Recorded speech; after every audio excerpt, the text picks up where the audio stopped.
Deuxième partie de l'émission, Focus invité s'installe à nouveau dans cette émission. Mesdames, messieurs, pour ce numéro, nous recevons sur ce plateau Monsieur Tilve Ondo. Monsieur, bonjour. Bonjour. Bienvenue sur les installations de Focus en Air. Je vous en prie, c'est moi qui vous remercie. C'est un plaisir donc de vous recevoir. Monsieur Til Ono, permettez-nous de faire une brève présentation de vous à nos abonnés. Monsieur Til Ono, né le 25 avril 1984 à Bitam, Monsieur Til Ondo est un haut fonctionnaire gabonais attaché à l'administration économique et financière, un expert en intelligence artificielle de la communication et le marketing digital. Vous cumulez plus de 15 ans d'expérience professionnelle dans les domaines de la communication institutionnelle, le marketing, la politique et la gestion publique de la stratégie de la crise. Après votre baccalauréat de série A1, vous obtenu au lycée national Léomba, vous poursuivez vos études en administration de communication. Vous obtenez notamment un BTS en sciences de l'organisation, option assistance juridique, une formation management public à l'ENA Gabon, puis vous obtenez une licence professionnelle en communication et en marketing digital. Vous êtes spécialiste ensuite de l'intelligence et de la communication publique à Genève. Monsieur Til Ono, sur le plan professionnel, vous avez occupé plusieurs postes clés, parmi lesquels conseiller membre du conseil de régulation à l'ARCEP, directeur général adjoint de la communication de l'hôtel de ville, chef de service des échanges et de la coopération de la direction générale de la jeunesse, ainsi que des divers postes au conseil national de la communication. Monsieur Til Ondo est militant du Parti démocratique gabonais depuis 1998.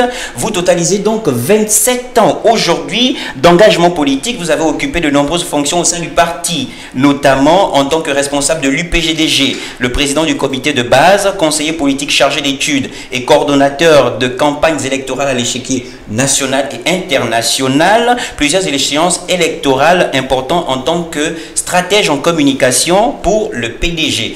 Monsieur Til Ondo est célibataire et père de 5 enfants. Monsieur Til Ondo, cette présentation est vous sied? J'ai l'impression que vous dormez avec les esprits qui me gouvernent, parce qu'elle est tellement précise que je ne peux ajouter un mot de plus. Vous avez dit l'essentiel de ce que les gens doivent savoir en ce qui me concerne. Et le reste ne peut arriver que lorsque le moment sera venu que je discuterai personnellement avec eux. C'est ça. C'est bien ça. Merci, Monsieur Til Ondo. Donc, nous sommes là pour débattre sur l'avenir du Parti démocratique gabonais après transition et à l'ère de la 5e République. Nous voulons voir les enjeux d'existence, mais aussi comment le PDG peut-il se réinventer après ses départs en cascade. Mais avant, Monsieur Til Ondo, vous êtes membre aussi du collectif de la défense pour Brice Clotaire Oligui Nguema. Vous avez participé à l'essor, sinon à la victoire du président de la République en tant que membre aussi du PDG. Comment est-ce que vous avez vécu cette campagne électorale et comment appréciez-vous la victoire du chef de l'État aujourd'hui? D'accord. Il faut avouer que 2025 avait de grands enjeux. Il s'agissait pour nous de faire élire quelqu'un qui a organisé un coup de la transition, qui a fait ses preuves, qui a séduit le peuple et qui, le moment venu, a d'abord subi une demande du peuple, il faut le préciser, parce que le leitmotiv de la décision de Brice Clotaire Oligui Nguema, aujourd'hui président de la République, chef de l'État, était une demande du peuple. Oui. Nous avons vu les grèves de la faim, les menaces de plainte, les lettres, les pétitions. Oui. Hein, et cela prouve que le peuple avait faim, avait envie de voir cet homme se présenter comme étant chef de l'État. Et c'est cet esprit qui nous a guidés. Oui. Nous, en tant que cordon et en tant que membre du Parti démocratique de Gabonais, selon l'organisation qu'il a faite, c'était de rentrer au sein du collectif, la plateforme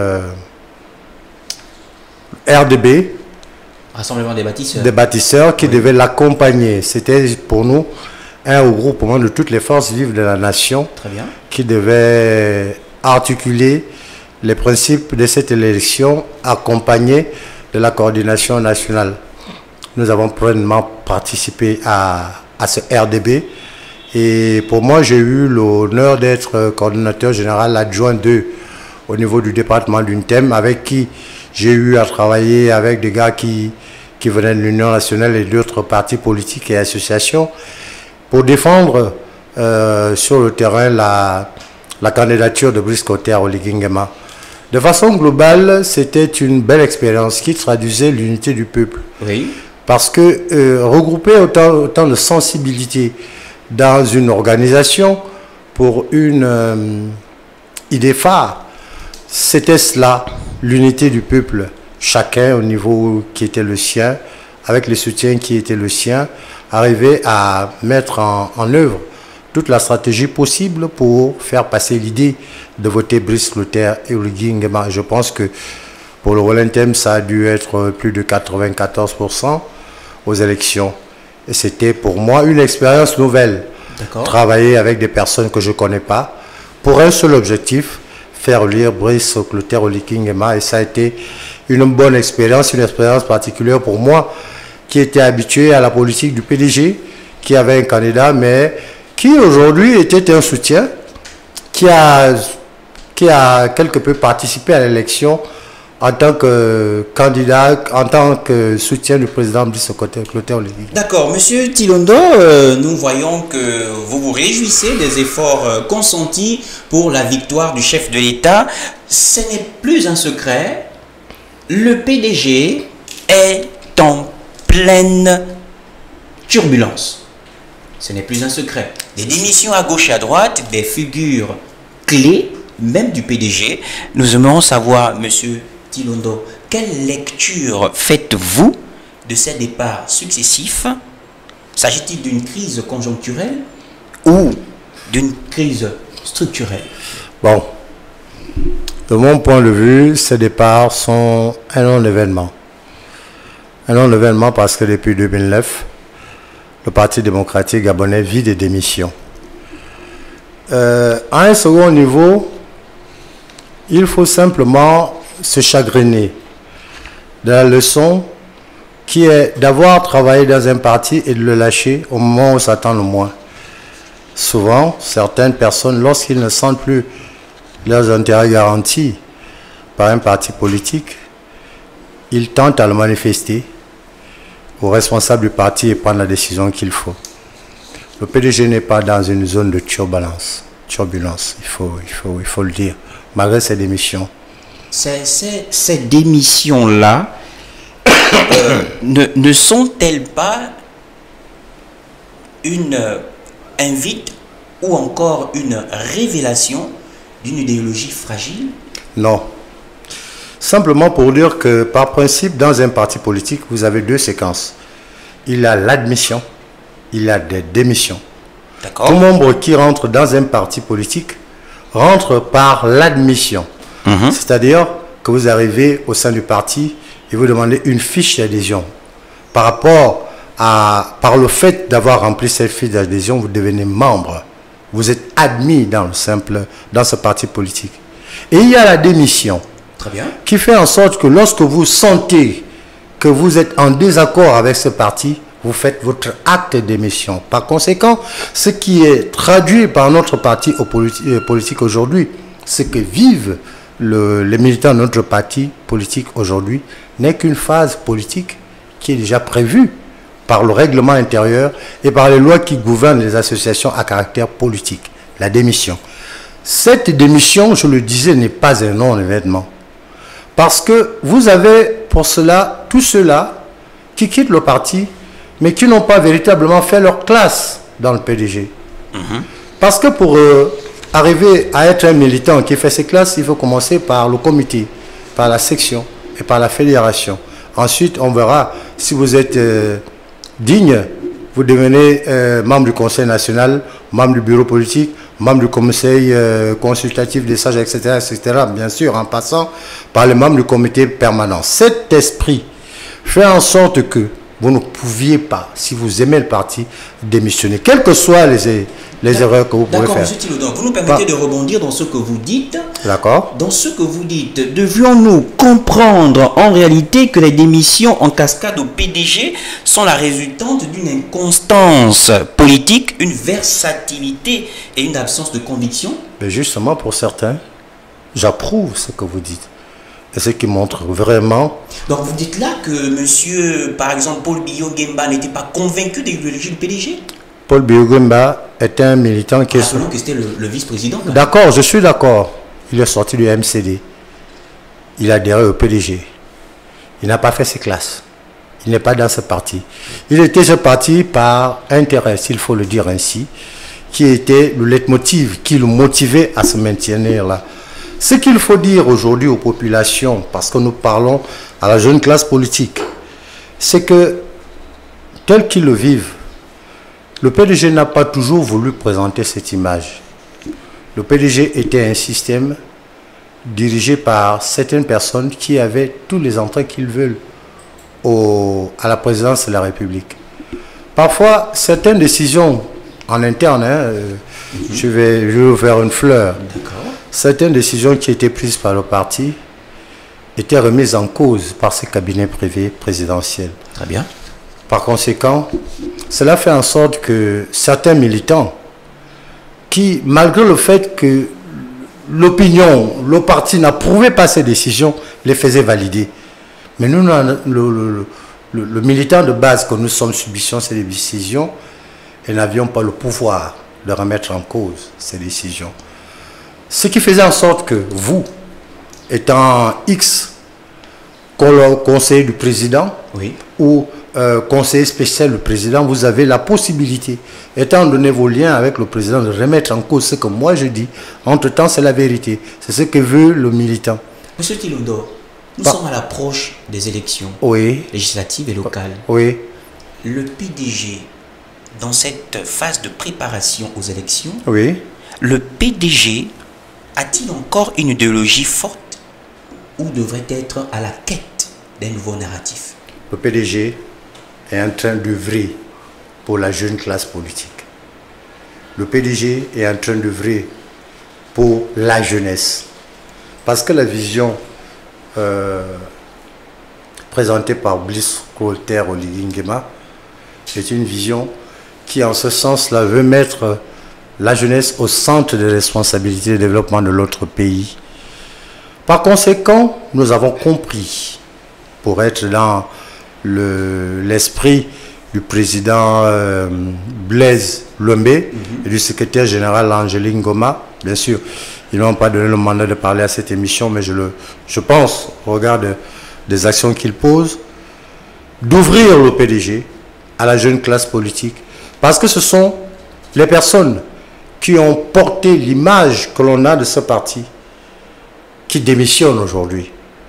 Le PDG, qui était décrié par le peuple, est en train de disparaître progressivement pour laisser la place à de jeunes militants qui sont résolument décidés vers le changement de mentalité. Donc là, M. Thilaudon, vous nous faites comprendre que le PDG présente encore une force politique crédible pour la jeunesse.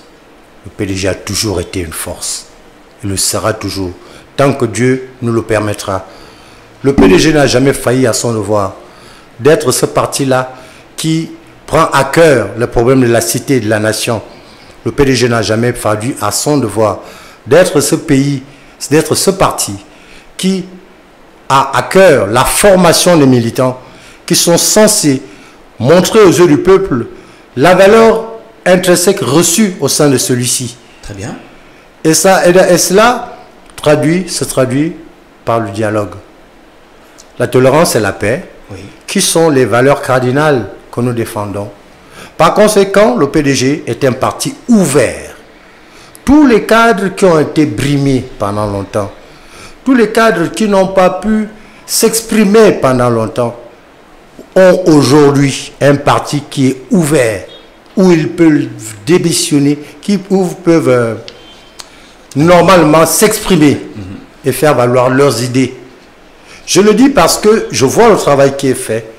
C'est un travail ouvert à la jeune classe politique, à la jeune élite, qui est quelque peu compromis dans l'aspect du développement et dont le PDG tiendra compte désormais pour les futures élections. D'accord, Monsieur Tilondo, nous retenons ce que vous dites. Depuis des décennies, tous les mots du Gabon ont été attribués au PDG, parce qu'en réalité, tous ceux qui étaient aux affaires, on les appelle trivialement au quartier les PDGistes. Ces figures phares qui quittent le navire étaient aux affaires.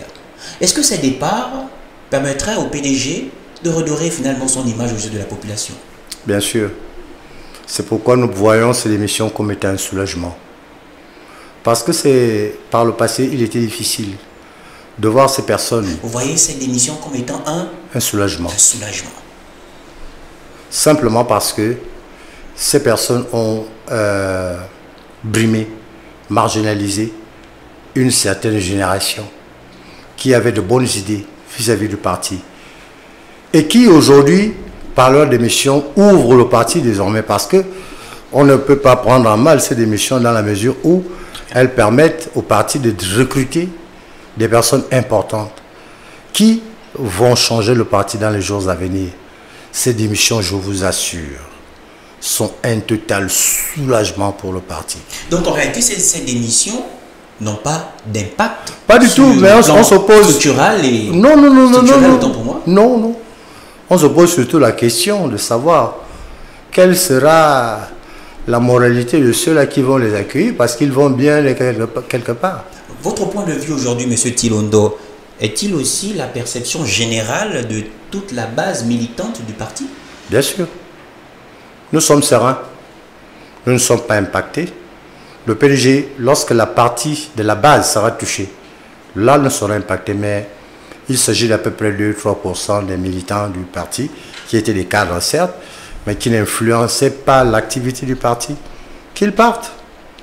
Alors, M. Tilondo, en tant que membre du PDG, mais aussi du cordon, vous avez soutenu le président de la République, et lui, il vient avec une nouvelle dynamique, la 5e République, qui se veut pragmatique.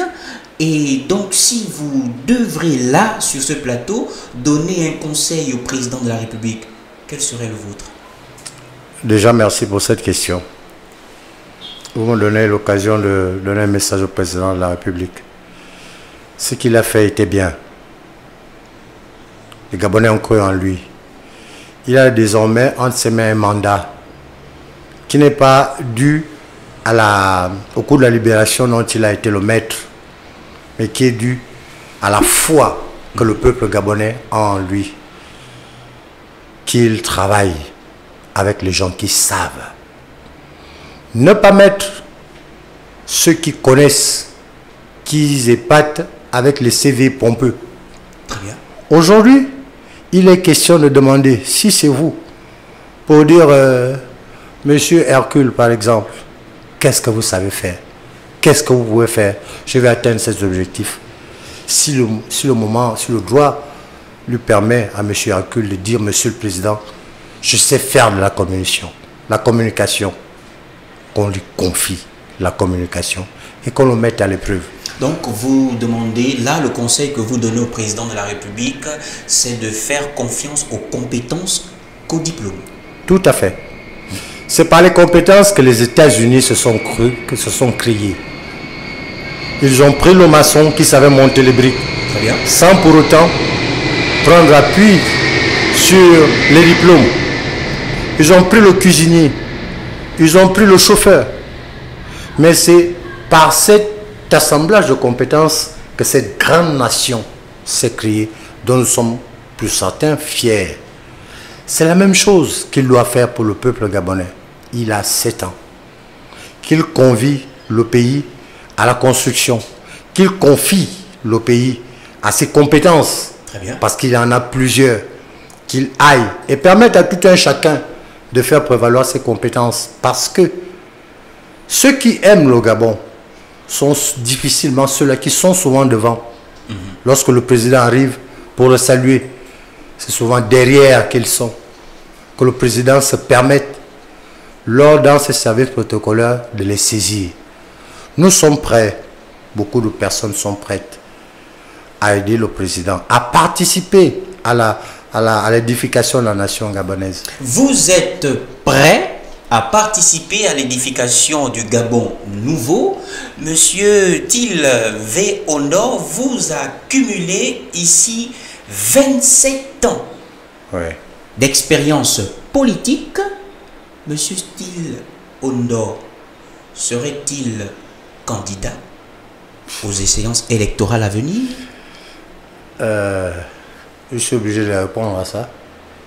Oui, 27 ans de carrière politique. Devons-nous nous mettre derrière M. Till Ondo afin de participer à la construction de cet édifice nouveau? Je suis une personne qui a des compétences, qui a une valeur assez appuyée au sein du Parti démocratique gabonais.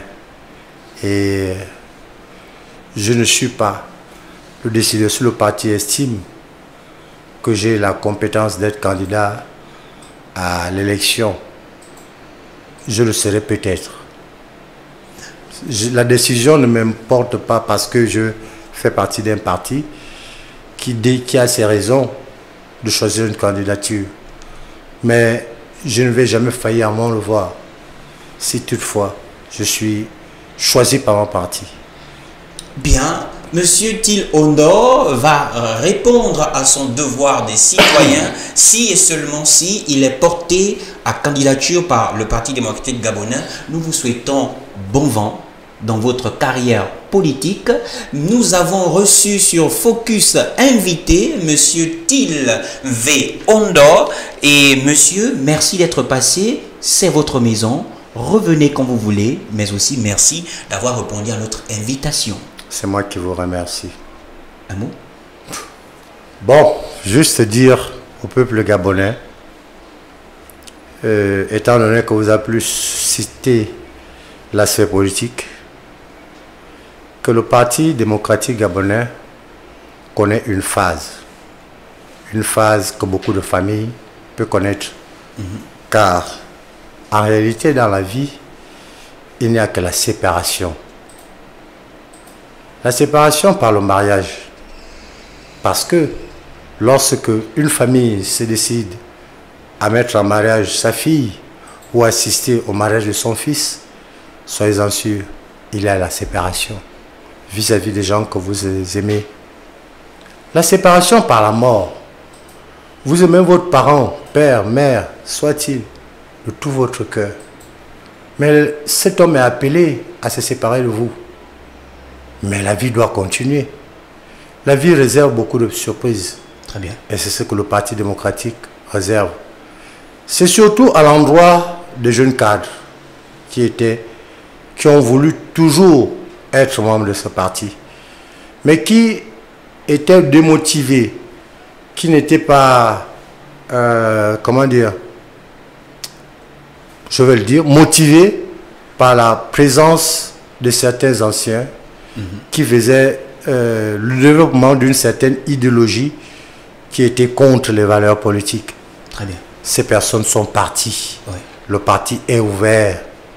Par conséquent, aujourd'hui, j'invite tous les jeunes cadres qui aiment la politique, qui aiment ce pays, qui aiment le Parti démocratique gabonais à venir en interne pour que nous puissions ensemble créer une synergie qui va nous permettre de participer au mieux au soutien à Brice Clotaire au Lingingema et également à être le parti du pouvoir.